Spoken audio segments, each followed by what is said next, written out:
Welcome to the Gavin podcast, created and hosted by the Gavin Financial Services PR team. Gavin is a national brand communications agency that specializes in public relations and digital marketing for financial services clients. I'm your host, Sophie Hanneken. Each episode, we collaborate with industry leaders, media professionals, and other interesting voices with unique perspectives to explore the crossroads between public relations and financial services. On today's episode, we are joined by Adam Spiegelman, Wealth Advisor at Spiegelman Wealth Management based in Alamo, California. Adam, thanks for joining us on the podcast. Thank you for having me, Sophie. I'm super excited to be here this morning. Of course, happy to have you. Can you tell us a little bit about your role at Spiegelman Wealth Management? Sure, absolutely. So we run a approximately $400 million asset management RIA, registered investment advisor. It started in 1989 by my father, Alan, and I've been in the industry for a little over 25 years.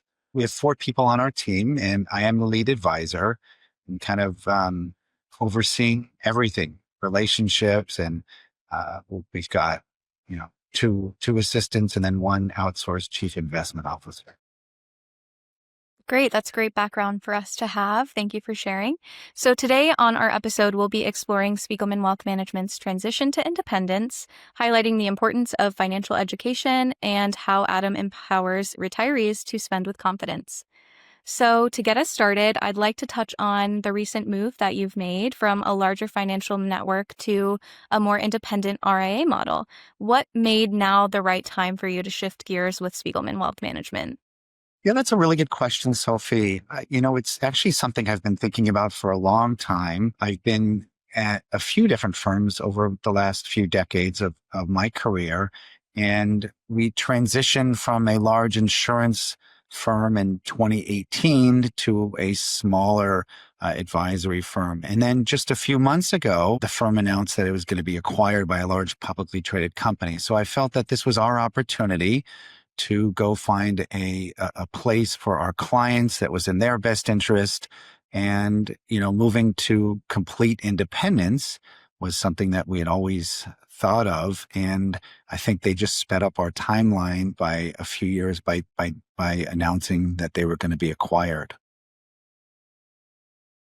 Well, congratulations on the move. So what surprised you most about the transition so far? Have you had any unexpected wins or challenges that you've been facing? Yeah, it's a good question. I think, the transition happened fairly quickly, even though we've been thinking about it for a long time. It was in a matter of months that we did a lot of research and, talked to a lot of people. I spent dozens and dozens of hours on the phone with other firms and recruiters and other registered investment advisors.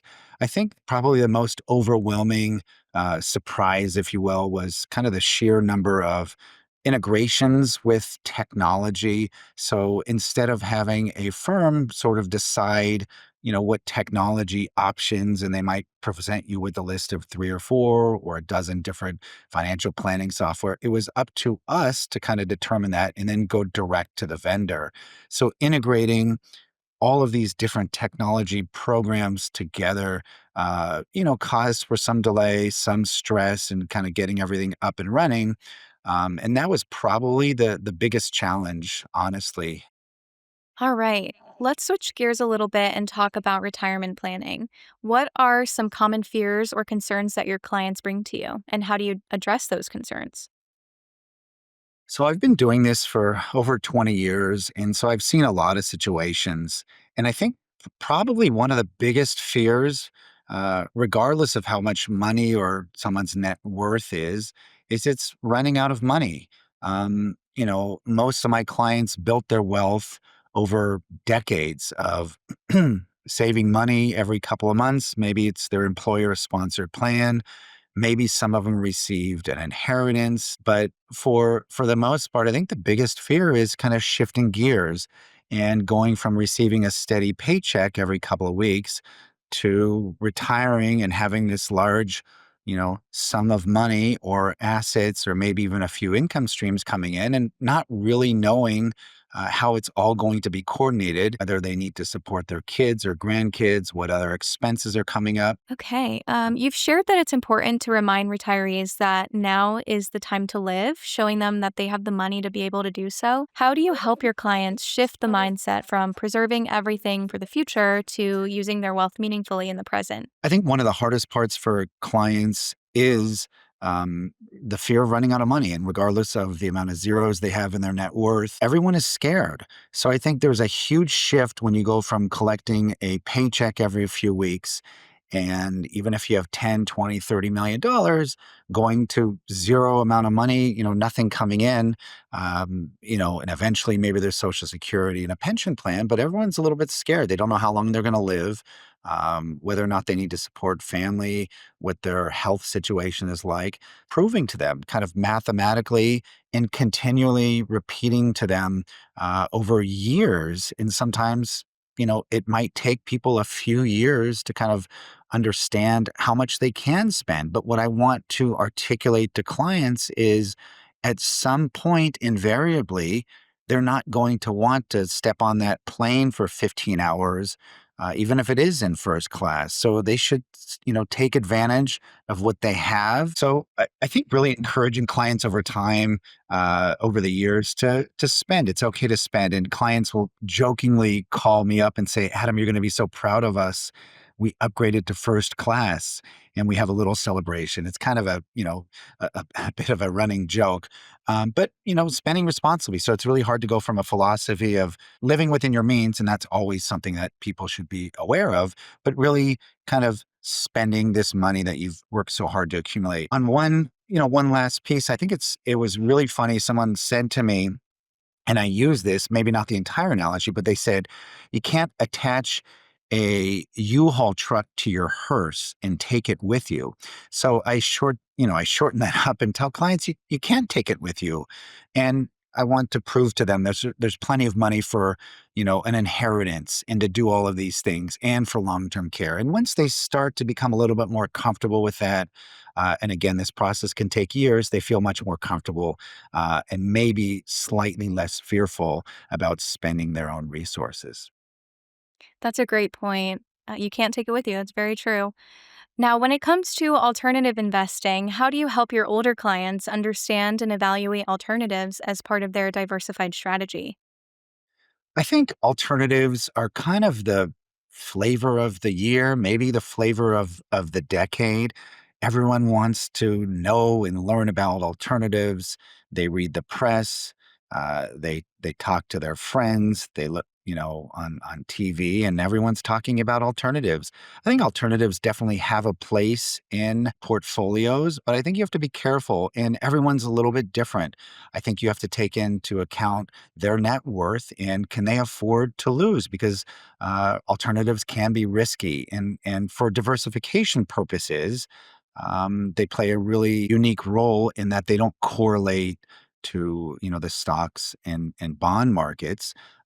But there's a liquidity issue. So if you have clients that are invested in alternatives, you have to make sure that they don't need or won't need that money for, the next few years. So explaining the risks to clients, helping them understand, maybe not exactly how the, watch works, or looking under the hood at everything, all the details, but from a big picture that they're taking on a little bit more risk. It should be with a small amount of their portfolio. And there could be issues with getting that money out if they need it immediately. And so after we've kind of done and gone through that process, they then decide if they want to continue and invest in alternatives. Now, you've touched on this a little bit, but what kind of client situation might warrant staying away from alternative investing in favor of other strategies? I think clients that are really anxious about the market, maybe ones that aren't as savvy and understand the risks and rewards, potentially, of alternatives. Not that they have to understand exactly how everything works, but if they're more on the risk averse side, if they have the need for liquidity, and a lot of these investments are for qualified investors, people that have $1 million, $5 million of investable assets. There's different levels that of suitability criteria. So again, everyone's a little bit different. and unique, and they're not for everyone. So it takes a full evaluation of everyone's situation to determine if it's even appropriate to invest in alts or alternatives. All right. So it's no secret that you're passionate about financial education. Was there a particular moment or interaction in your career that shaped this philosophy in your work? Again, I think my experience has been collective over, several decades working with hundreds and hundreds of clients and learning about their situations.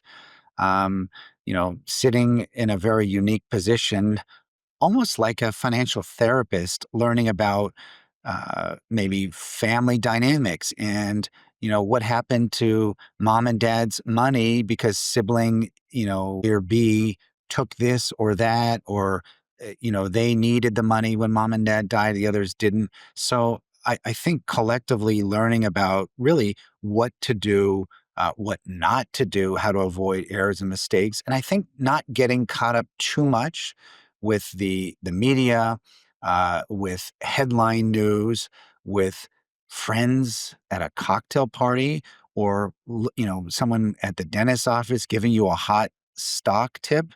In my experience, they generally don't work out. If a client is kind of pressing or they really want to invest in something, I tell them to do it, whatever they can really afford to lose. I just haven't seen those, work out too well.